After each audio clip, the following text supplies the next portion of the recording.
Sarah, you were asking about, what's your landlord planning on doing and all that, and that's a big question right now too. It's a little bit nerve-wracking to be a landlord right now, just from people that I'm talking to, Right. Both on the residential side and the commercial side. I was actually just over talking to the guys at Oak Park Brewing. It seems like a lot of commercial businesses are going to be trying to take advantage of this forbearance, just there, especially in the service industry. So that all kind of trickles down. I've got a couple of rentals myself. I've got one tenant right now that's impacted by COVID, and not directly, thank God, but their business has been, their job has been. Not laid off yet, but they're on reduced hours. So, they're just powering through. But people that I've talked to that are thinking about buying investment properties or own investment properties, they don't want to buy them right now because it's such a tough time. You don't know if you're going to buy something that's going to turn into zero income in a matter of weeks. Right. And then I've got landlords that are like, especially, the short-term side is really beat up, and I can talk about that in a moment, but just long-term landlords I'm seeing really thinking about trying to sell their homes right now. So it might lead to more inventory that's out there.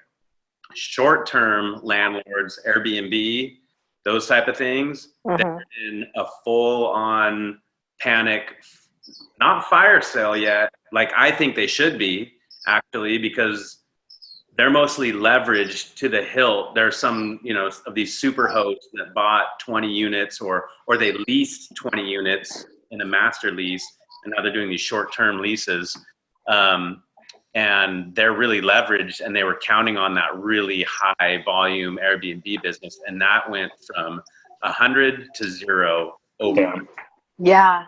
I've seen a couple that I've known around town that immediately went to longer term rental, from Airbnb to longer term rental in the early days of the shelter in place, because I think they were realizing they just couldn't do anything. And that's going to help, I think, with the inventory issue on the rental side. So I'm seeing probably rents are going to come down a little bit, just because we're going to have a lot more of those Airbnbs. I don't have the number. I wish I knew how many Airbnbs that were in Sacramento, but just in my experience, there's a lot of there are a lot of them. So let me ask Sam, for those people that are thinking about making that transition, and maybe, they've been operating that Airbnb space and now are looking at the long-term rental, and maybe if you don't know the specifics about that transition, but from the perspective of a long-term rental owner, like what are some of the things that they should be aware of as they're making that transition over?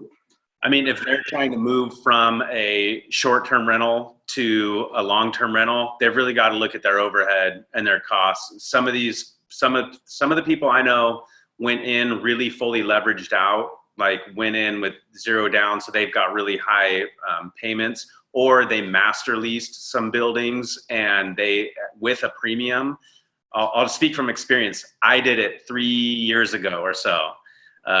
We were leasing units out and paying a 10% premium, with the understanding from the landlord that it would be okay for us to operate them as short-term rentals. And it was working swimmingly for a while, but then the city kind of started to crack down, and we're like, I don't want to be involved in this. But a lot of people wrote it out. So I think people looking to make the transition need to watch their overhead. It's a whole different ball game as well. It's not a job anymore. Yeah. Your expectations of income will not support you if you're going from a short-term rental to a long-term rental. Your margins are going to be very, very low. I mean, on each of my long-term rentals, I'm probably making $200 a month. Whereas on an Airbnb, I was probably making about $2,000 a month. Yeah. So are you in it for the long term, or are you in it for a job right now? That's the number one question, and you've got to be realistic about your rents. Nobody wants to move right now. Everybody's kind of hunkered down. Yeah. And with the forbearance and with some of the stimulus that's coming up, I think people are just going to be staying put quite a bit longer. Yeah, and I think a good tool for folks that are kind of just trying to figure out what to do is you can go online and go to a tool called Rentometer or Rentometer, depends on how you pronounce it. And you can actually put in your address or whatever address you're trying to think about converting to a long-term rental, and just the number of rooms, and it'll do a scan of nearby rentals that are comparable and give you an idea of what the range is. And it'll tell you what an average is, so that way you're operating from a place of actual data, because we all have hopes as to what we would like things to rent for, but it doesn't always pan out. And so this is a great tool to kind of ground it in reality. Yeah, and understanding that almost like when we're doing real estate sales, Rentometer's looking at comps. Yeah. It's looking at what's happened out there. It's looking at what happened last month. Yeah. And so when I'm running comps right now to sell a house, I'm looking at last month. I mean, that's a great topic right now.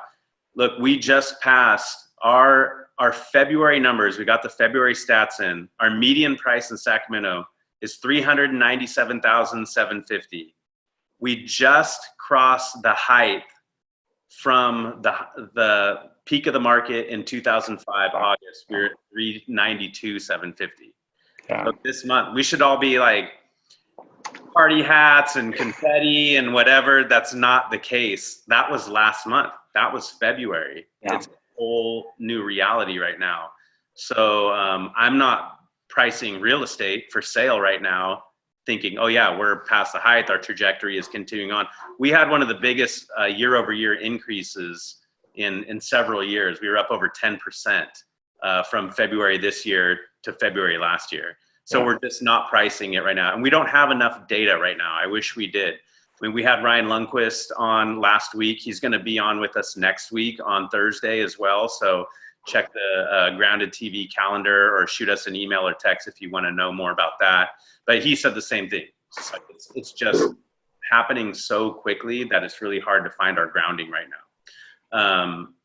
So yeah, I mean, if we're looking at the numbers, if we're looking at last month, if we're looking at everything, it looks like it's just an amazing spring market.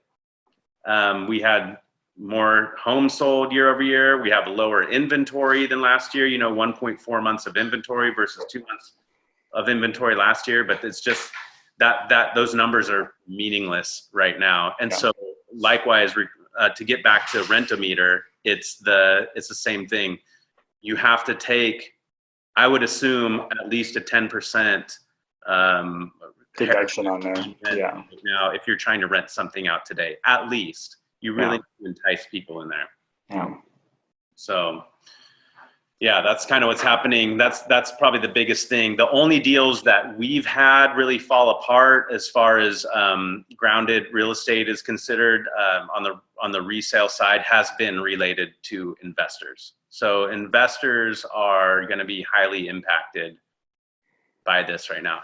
I mean, I'm not trying to be doom and gloom and run fear, but because we dropped 3 listings on the market this last week. 2 of them are in escrow, and I've got a really strong offer on another one right now, and it's only been on the market a day, actually. Yeah. So the activity is still there. But Eduardo, I think what you and I heard this morning also is lending is going to really tighten up. Yeah. And it's going to be a real driving force in the new market coming forward. But inventory is still very, very low.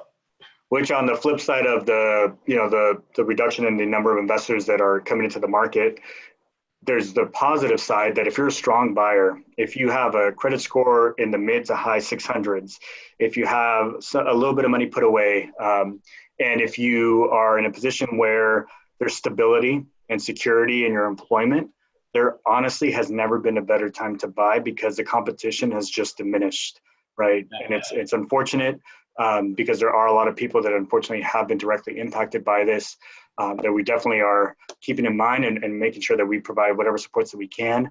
But if you are somebody that's in a position that you've been on the fence, right now is an excellent time to start looking because of the fact that you are in such a strong position where you're going to be, despite, Sam mentioned that he's up against multiple offers.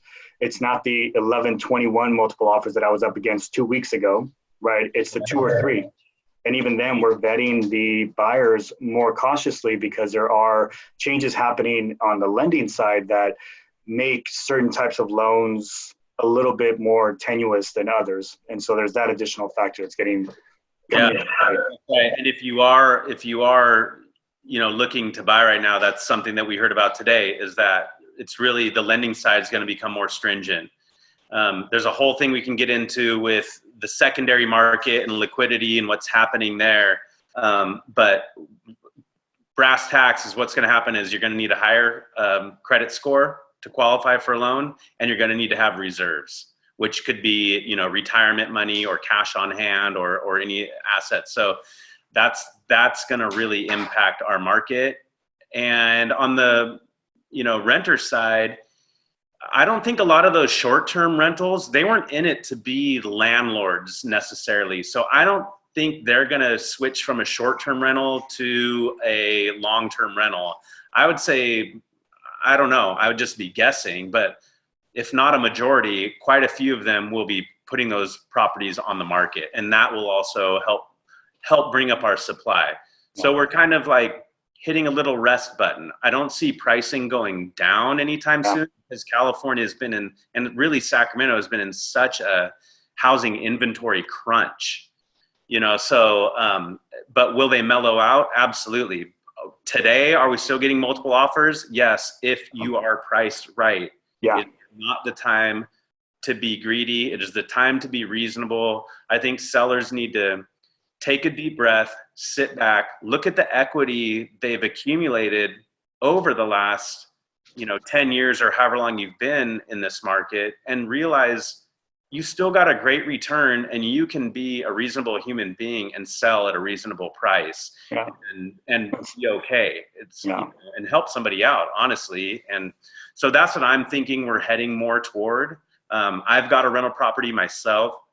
It's just been problematic because I've just had issues with that particular property, modifying it and growing weed in there and just stuff that I'm just like, oh man, what is happening? I have great tenants otherwise, but this one for some reason has been a problem, and I've had it for a long time. And so I was planning on selling it like 3 months ago. So I've been slowly just rehabbing it, getting it ready to go. But I had to do the same thing with myself. Look, I've owned it for a long time. I'm going to make good equity. It's not the time for me to get greedy and squeeze blood from a turnip here by any means. Yeah. And so I'm hoping that's the new norm that sellers will be coming to. Well, and helping folks that are kind of thinking about whether or not to go that route. You mentioned that you're doing some touch-ups on the rental property that you've had. Like, what are some of those touch-ups that you're doing so that people kind of know what's worth their time and investment versus others that are nice, but may not be necessary, and just so they could be more intentional about what decisions they're making on that front as well. Yeah, I mean, for me, I'm obviously all about aesthetics, but it has to go beyond that. I'm really looking at structure as well, even more so right now, because it's just the right thing to do. This thing has a floor issue. We had to rip out the whole floor, redo it because it was just some weird stuff going on. Had to redo some of the electrical. So not the sexy stuff that people see. Of course, we did the kitchen and bathroom and all that type of stuff as well. But you've really got to do the right thing right now, because I'm not trying to be a fear monger again, but if the market takes a dip and people buy right now, and they realize they're underwater on their loan, they may look for somebody to blame or a reason to claw back some of that. So if you sold them a lemon, or you didn't disclose, or you weren't truthful, that stuff goes away when they're like, oh, well, my house is worth $20,000 more now. It doesn't go away when their house is worth $20,000 less and they're stuck there and they can't sell it for what they bought it for. Again, I'm not trying to be a fearmonger saying that's going to happen, but now especially is the time to do the right thing, disclose fully, don't try to put lipstick on a pig, don't try to offload something really quickly. You're setting yourself up for potential hazards down the road. You're just not doing the right thing. And so on that topic, thinking about kind of steps for those that do want to kind of shift in that direction, one of the things that we've been talking about, especially with listings that we're taking on, is being proactive on the inspection. So can you talk a little bit more about that side of it? Yeah, absolutely. Especially in this market right now with virtual showings, that's fraught with pitfalls itself. CAR just came out with a new form. What's it called? Geez, there's two new forms really, and one's like a hold harmless, basically, from showing property from spreading the coronavirus. Another one is a hold harmless from really using these videos and virtual walkthroughs and things as a means of doing inspections. So we're just, appraisers are doing the same thing. They're counting on the sellers to come through and, do a walkthrough with their phone. So we're setting ourselves up for potential lawsuits down the road. So disclose. I always tell every seller, I always have on every listing I've gone through, if there's a question in your mind of, should I disclose this or maybe not, the answer is disclose it. Yeah. Even more so now. So what we're trying to do to deal with this virtual world is really push the inspections ahead of time. So we always used to do a pest and a sewer inspection. I would always encourage my sellers to do that. It was really more for a negotiation tactic. We didn't want to get down the road and escrow and then get hit with some big pest or sewer ticket, Yeah. $5,000, $8,000, and now you're 3 weeks into escrow and your decision is, do I put it back on the market or go for this? But even more so, giving those inspections ahead of time. We're going to be doing more just regular home inspections as well, to give those out ahead of time as long as this stuff is going on, so that consumers can really make that decision about, is this the right home for them or not? That's in addition to doing all the, additional marketing that we're doing with virtual tours and Matterport and those sort of 3D models that are created so people can view these properties at home. But, if somebody buys this thing and sees it for 15 minutes because they're worried about walking in and they're making these judgment calls on a lot of these virtual items, you really have to CYA. You've really got to give them good information and disclose way more. I'd disclose everything right now. You just have to. Yeah. So, I want to pause and give Sarah, and I don't know if Watkins is the first name or last name, but if any thoughts, questions based on what we've been sharing so far? Sorry, I had to take a little break. Yeah. No, it's all good information for me to just kind of gather. Like I said, we're kind of sitting for a little bit anyway, but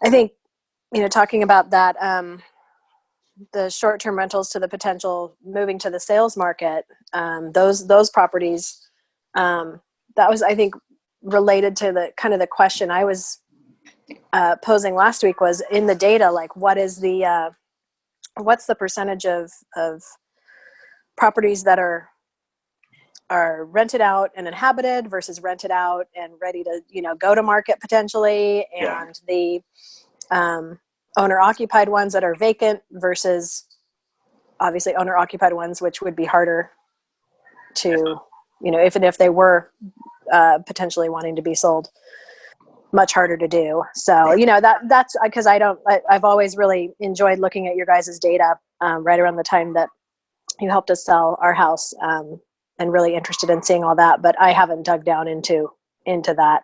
Yeah. And it's rough to dig down into that because the data is old. Yesterday's data is already old. Yeah. Mm-hmm. And that's like, what a weird time are we in right now? Mm-hmm. As realtors trying to give advice, being good consultant, it's got us in a tough spot. So we can speculate, but I'm more interested in talking to people like you, Sarah, as a consumer. Like, what's your sentiment? What are you feeling? Because that might be more valuable than the hard facts from last month. Yeah. What are you feeling? Or what are you hearing among your friends and such? Yeah. Most of my friends are stable in their places. And so, and they haven't planning movement. They haven't been doing any of that. So I've kind of been the one that has been doing movements over the past 5 years with owning a rental, or owning 3 houses at one time. And then one was a rental, one was a vacation home, and one was our primary residence. And now we are renters and own none of them. So, and we were always planning to do that for a while. It's just the climate has changed about what it's going to look like when we do get back in the market. So I think I may not be the best person to be giving the input about what my feelings are, because we were always okay to be a little frozen in place for a while, but anticipating what it was, feeling like when the lease was coming up again was like pretty nerve-wracking. Like, to think, do we have to go find another place to be? And the relief of knowing that there's some place to be. I think thinking about the fear that people have would cause someone to be more frozen in place and just staying put for a while. Sure. And seeing, what the next few months holds. So, I mean, that doesn't sound great for the real estate market, but I think things like this that you guys are doing to kind of keep people abreast of things, go to your credit, and people can see that you're looking at all of those different factors and you're aware of it, and you're, really trying to look at all the different angles of what is going on in the minds of everybody who may have been thinking about making movements, who wasn't, but now needs to, those different. Yeah. And it's certainly not the time to sugarcoat anything, and that's why we're trying to do this, is just the information's changing. Again, I could sugarcoat this and say, look, we passed our peak of 2005. This is great. Things are great. And I've got multiple offers, and I could sugarcoat it, but it's not the reality. And that's a very dangerous game. Yeah. And Ryan Lundquist echoed that quite a bit. And so that's why I really trust him quite a bit, because he's looking at every fact and figure on a day-to-day basis. Yep.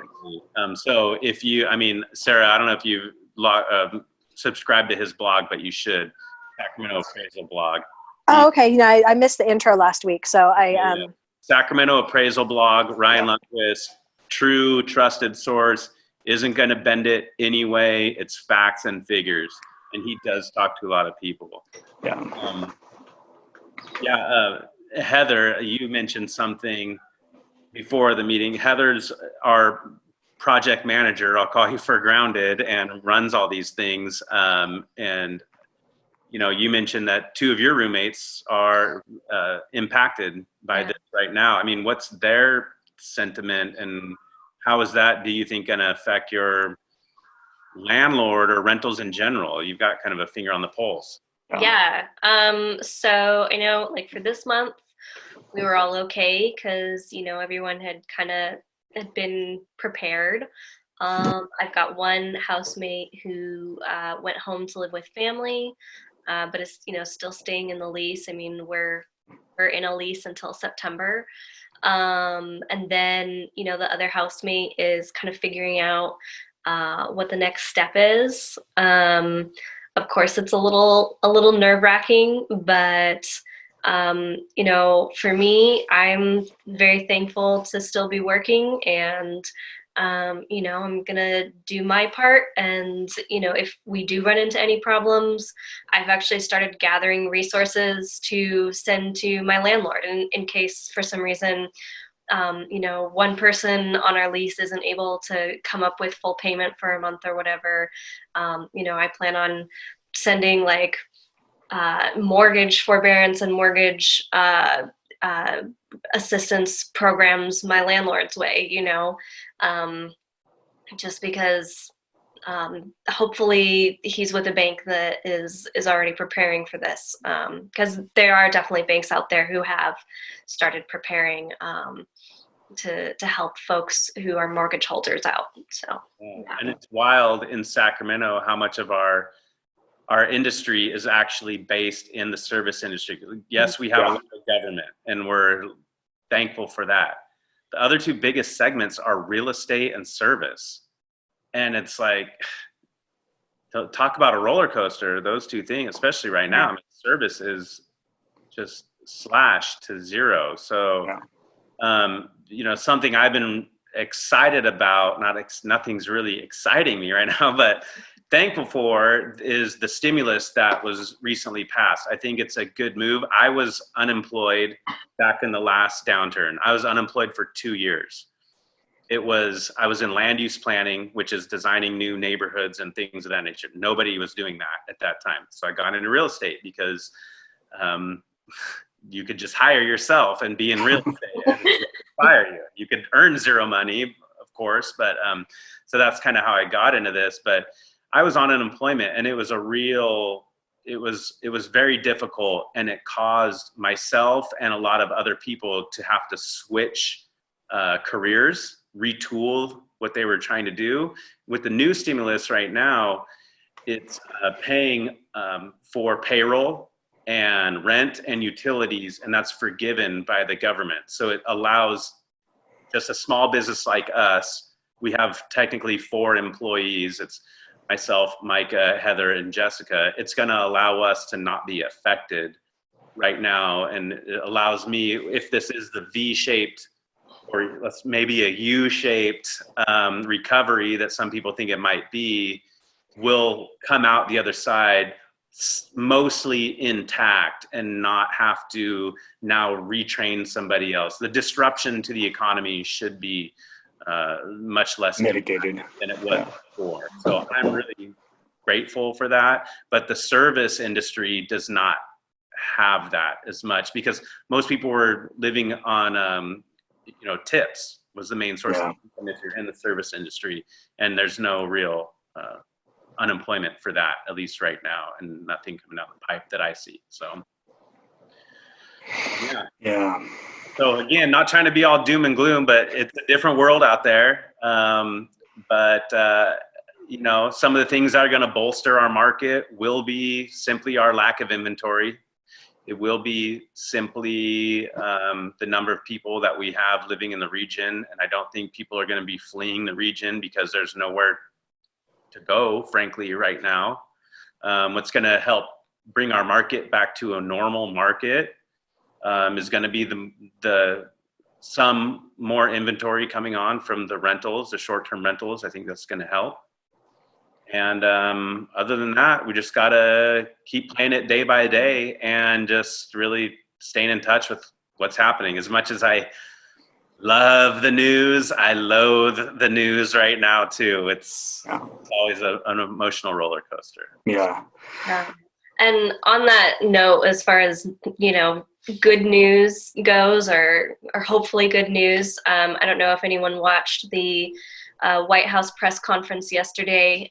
There's one that had a couple of our public health officials present, and they, showed where each state in the U.S. was at as far as the trajectory of their outbreak curves. And California, so far is faring a lot better than other states. That's not to say that the folks who have been infected or, that impact isn't very personally and community impactful. It's still a big deal that people are getting sick and sometimes dying, but we are faring a lot better than some other states on the East Coast and the Midwest that were kind of late to the game as far as implementing social isolation, catching outbreaks. So I feel very thankful for that that may also mean a little bit less disruption for California in the long run, and certainly a lot less grief for us. I'm very thankful for that. No, it's definitely been nice to see, and I don't know if we're just in this bubble of California and definitely Sacramento, but the fact that people are honoring that social distancing, as hard as it is. I know even my mom stopped by my house the other day and I was like, "What are you doing? Get away." She knocked on the door and stepped back. And we went to go visit her on our bicycles, but we went right into the backyard, kept 8 to 10 feet away from her. So just at least a little kind of in-person interaction, but very much honoring that system. And I'm Mexican. My culture is about the hug and the kiss when you say hello. And I found myself kind of leaning towards that when we first saw her. My wife was like, "What are you doing?" And so stepping back. And so it is great to see that people are honoring that. My wife is a nurse at Sutter. And I mean, she's telling me how slow it is right now, thankfully, right? Because people that would have normally gone to the ER for, I don't want to say minor stuff, but not as high of an emergency, are heeding the call to stay home unless it is an emergency. Mm-hmm. And so they are able to actually treat. They do have space. They're braced in case there is a huge influx. But we haven't seen that yet. And the hope is that we don't see it, or at least at the anticipated levels. And it is because people are taking the right steps. The one thing that I would love for people to continue to put out is that we are not in a wartime state where our supply lines have been disrupted. I'm still looking forward to the day where I can walk into Target and not see a completely empty toilet roll aisle. Not because I want to go in there and go greedy. I just would love to just buy the same stack that I would normally buy. Clorox, right? Folks, I know, don't panic. Get a few squares. Yeah. We're here to help you guys out. and know that we're taking all the right steps. So as much as we're honoring the same processes in terms of like our transactions, we'll do the video open houses. We'll do the video walkthroughs of places for you. If you do want to come out, we'll make sure to talk to the agents. And if it is a tenant, an owner that lives in the place, we'll make sure that they're okay with that and that we honor whatever they're asking of us in that process, right? We carry around the wipes and the hand sanitizer, and we'll be the ones opening doors and providing access so that you're not interacting with anything in that space. So, we're going to take every single precaution on your behalf to make sure that you're safe and that the sellers that we're working with and clients overall are in a positive state. But please, if you know of somebody that has been hoarding stuff, please just let them know. Take a deep breath. The trucks are still flowing, right? Right. No need to stock up on that level. Right. Yeah. I mean, it's a different time right now, but it's feeling more normal. Maybe it's just as things change, it becomes your new norm. So yeah, I mean, that's the point that I want to make also, in addition to what Eduardo said, is that it will be a norm. It's scary right now, but we'll all get through this. This is a different type of scary than what happened in 2008, 9, 10. That was just a financial scary. This is my health is on the line, and my parents, I'm not as worried about myself. Obviously, it's like you said, Eduardo, my parents, I'm like, stay home. I've got a dad that's a real hard worker and wants to be down here working on houses. I'm like, go back to Placerville, hang out. You got the ideal setup up there. Just chill. I think we've all had to have those tough reverse identity conversations with our parents. Yeah, who's the parent now, right? Yeah. Mm-hmm. Stay home. You're grounded. Stay home. You're grounded. But yeah, so I mean, we'll get through this. It's going to be a wild ride for a while, but just hang in. Don't stick your head in the sand. I mean, stay home, but reach out to us if you need anything. We'll try to keep doing these updates much more frequently. So sorry if we're bombarding people with information, but it's just we feel what needs to happen right now. Yeah. So with that, I mean, if anybody's got any other questions, we're open, but just don't freak out. And if you have questions, reach out to us. We're still here, even though we're at home. We're still working for you guys. And the only other plug that I would make is that if you're feeling healthy, know you're healthy actually, and you can go out and do something good with your time right now. I know that the Sacramento Food Bank is in need of volunteers. I just went out and did a platelet and plasma donation at the Sacramento Blood Bank. Luckily, it's not that kind of an epidemic where they're running short, but I mean, if you have the health and you have a little bit of time right now, please support these organizations so that they can go out and serve those that aren't in a position to be able to kind of weather this as well as some other folks are. So, yeah. Thank you, three. I appreciate it, Heather, Eduardo, Sam. Oh, our pleasure. Thank you so much. Thanks for joining in, Sarah. Yep. Yeah. Benjamin Watkins. Yeah, we're doing another one tomorrow. Ask the lender. I think Eduardo's going to host that, so you can hear more if you really want to dig into the lending side. Crazy stuff happening. Oh, okay. Yeah, because eventually we'll be looking at maybe combining VA plus Troy's, we're not sure. So like You conventional. definitely want to be on that. Yeah. VA is definitely a hot topic right now. So jump Yeah. on that call. What is All right, that? thank you. Is that tomorrow at 2, It's Heather? scheduled tomorrow at 2. And what we're going to do is just also to make it accessible for folks, we're going to do a quick overview on the front end so that if you just needed to kind of get the quick takeaways, you'll get that. But then we're going to dive a little bit deeper into some of the key topics. And then I'm actually going to work with the lender on the back end. He's a wonk. He loves this stuff. I mean, he eats, lives, and breathes this stuff. So he's going to do deeper dives that we're going to be working with him to post online. So if you just really want to get into the nitty gritty details, those will be available for you down the road. But tomorrow we will just be doing a kind of the key points and then going into a little bit deeper into a handful of the top items. So, Great. Thanks so much. Yeah. All right. Well, everybody stay happy and healthy. Thank you guys for being on here. Yeah. Thank Bye, guys. you. Thank you. Bye-bye.